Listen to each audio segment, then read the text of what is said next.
meu pai matou a minha mãe por conta de cachaça. Antes de tudo começar, meu pai era um homem bom. Um bom pai, um bom marido. Ninguém tinha nada o que falar dele, sabe? E a primeira vez que aconteceu, eu lembro exatamente o dia. Eu tava sentada assistindo televisão. Meu pai chegou em casa caindo de bêbado.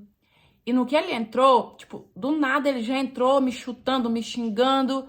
A minha mãe, assustada, veio ver o que era aquilo. O meu pai empurrou ela. Os meus irmãos desceu correndo, separando.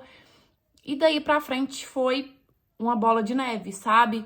O meu pai chegava bêbado um final de semana sim, um final de semana não. Depois passou a ser todo final de semana. No casamento da minha irmã, meu pai começou a beber, beber, beber. Isso porque minha mãe já tinha pedido para ele não beber, porque ele já estava dando trabalho por conta disso. E aí, quando meu pai já estava bem alto, tinha uma mulher casada lá que meu pai começou a dar em cima dela. Isso, o marido dela estava na festa e, obviamente, a minha mãe, né? Porque era casamento da minha irmã. E meu pai dançava com essa mulher e dava em cima dessa mulher. E essa mulher começou a reclamar pro marido dela.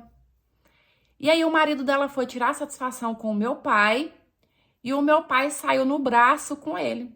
E, tipo, praticamente acabou com a festa da minha irmã. E nesse acontecimento, a minha mãe e a minha irmã parou de falar com o meu pai. E aí meu pai ficou todo sem graça, falou assim que não ia beber mais, que aquilo pra ele tinha sido o fim. Ficou pedindo perdão pra minha mãe, pedindo perdão pra minha irmã, porque ele estragou o dia dela. Bom, meu pai passou um tempo sem beber. As coisas em casa voltou ao normal. Minha mãe tava feliz, sabe? Tava tranquila. E aí, nesse meio tempo, o meu irmão amigou e ele e a mulher dele foi morar na nossa casa, né? Porque eles ainda não tinham onde morar. Daqui a pouco, meu pai volta a beber.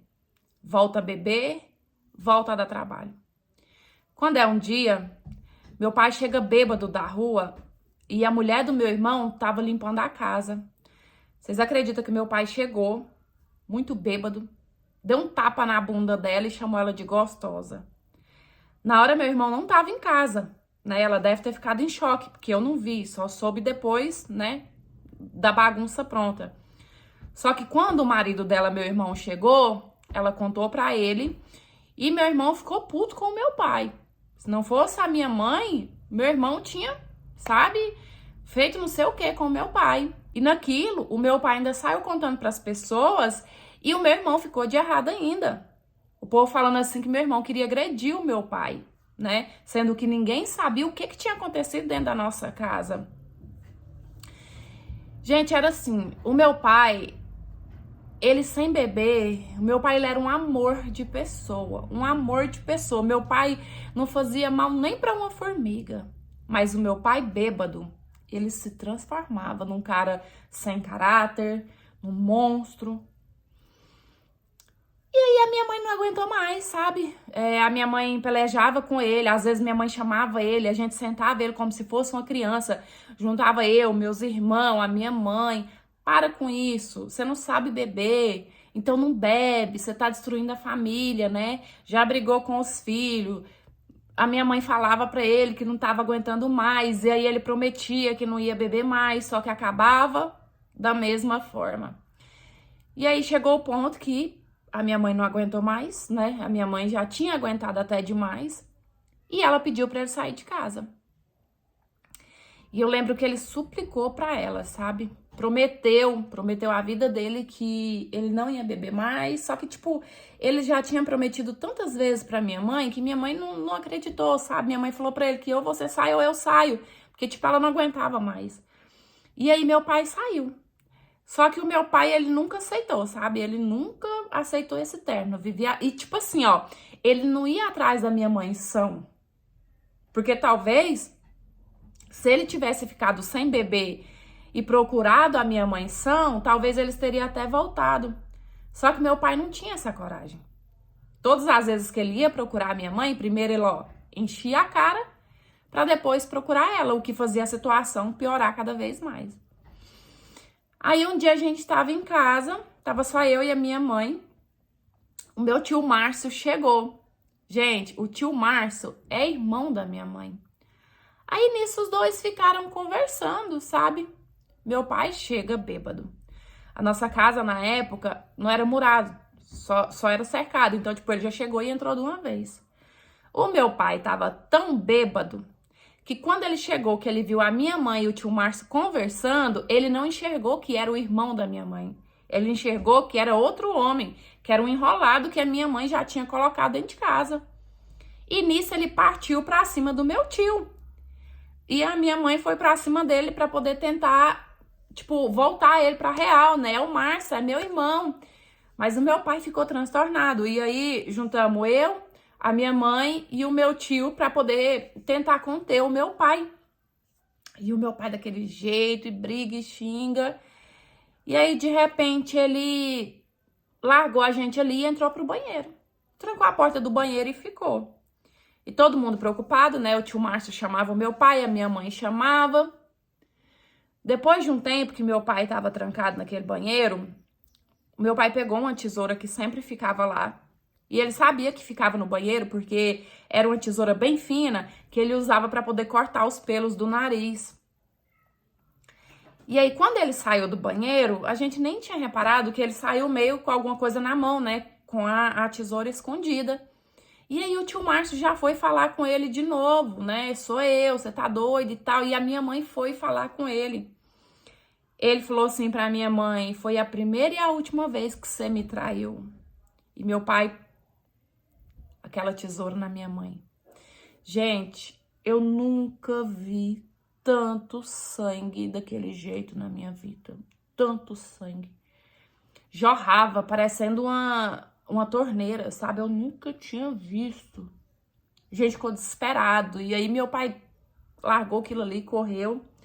E eu fiquei paralisada. Eu fiquei em choque. Tipo, eu não conseguia nem ir até a minha mãe, sabe? Sei lá, tentar abraçar ela, tentar... Eu fiquei em choque, paralisada. O meu tio buscou ajuda, buscou socorro, mas nem deu tempo. Quando o socorro chegou em casa, a minha mãe já estava sem vida. Gente, a minha mãe perdeu praticamente todo o sangue do corpo, sabe? Foi muito, muito sangue, vocês não têm ideia. E aí, nisso, ligaram para os meus irmãos. Quando o meu irmão chegou, que ele ainda topou aquela cena, que a minha mãe ainda estava ali, meu irmão saiu louco no mundo, falando assim que ia encontrar o meu pai e ia fazer justiça com as próprias mãos. Só que o meu pai já tinha se entregado. E, tipo, eu não sei se meu pai se entregou para poder tentar se defender. Eu não sei. Eu sei que ele mesmo se entregou, ainda embriagado, porque foi no mesmo dia. E aquilo praticamente destruiu a nossa família, né? Porque a gente perdeu a nossa mãe e o nosso pai na mesma noite. A minha mãe perdeu a vida. O meu pai foi preso, meu pai nunca saiu, meu pai faleceu na prisão. E todos os anos que ele ficou preso, ninguém de nós nunca foi visitar ele. Ninguém de nós. E tinha nem como, né, gente? Eu tenho trauma de bebida. Eu detesto álcool. Aonde eu tô que as pessoas começam a beber, eu saio. Porque, tipo, são lembranças muito ruins que vêm na minha cabeça. E ainda mais quando eu ouço pessoas falar assim que o álcool não transforma a pessoa, que a pessoa só faz bêbado aquilo que ele tem vontade de fazer quando ele tá são. Só que eu discordo, gente, porque eu conheci o meu pai, sabe? Eu via a grande diferença no meu pai sem beber de quando ele tava bêbado, sabe? E aí, meus amores, tudo bem aí com vocês? Eu espero que sim. Primeiramente, eu sinto muito pela família. Perdeu duas pessoas super importantes ao mesmo tempo, né? O pai e a mãe. Porque pelo desenrolar da história deu pra ver que o pai ficou preso muitos anos, até acabou falecendo dentro da prisão. E eu concordo com a questão que nem sempre a pessoa só faz o que quer quando tá embriagado, não. Eu também já convivi muito com pessoas assim que muda drasticamente embriagado, sabe? Que a pessoa é uma coisa sóbrio e quando tá embriagada assim muda drasticamente. Então eu acho que se a pessoa tem já aconteceu algumas coisas assim que ela mesma sabe que, poxa, eu fiz aquilo porque eu tava bêbado, que eu não sou assim, Então a pessoa tem que evitar beber, né, gente? Eu acho que a bebida, assim como muitas coisas, não é feita para todo mundo. Então, é como diz o ditado, antes que o mal cresça, corte-o a cabeça, né? Se você sabe que quando você bebe, você faz coisas que não é de você, então simplesmente não beba e evite, às vezes, chegar até no extremo, como aconteceu nessa história. Mas é isso. É uma história que não tem como gostar, mas eu espero que vocês tenham gostado da interpretação. Curte, comenta, compartilha pra gente alcançar mais pessoas. E se você quiser me enviar a sua história, é nesse e-mail que tá aí na sua tela. É por lá que eu recebo e eu conto com a sua história, tá certo? É isso. Um beijão. Fica com Deus, fica em paz. Até os próximos. Tchau. Fui!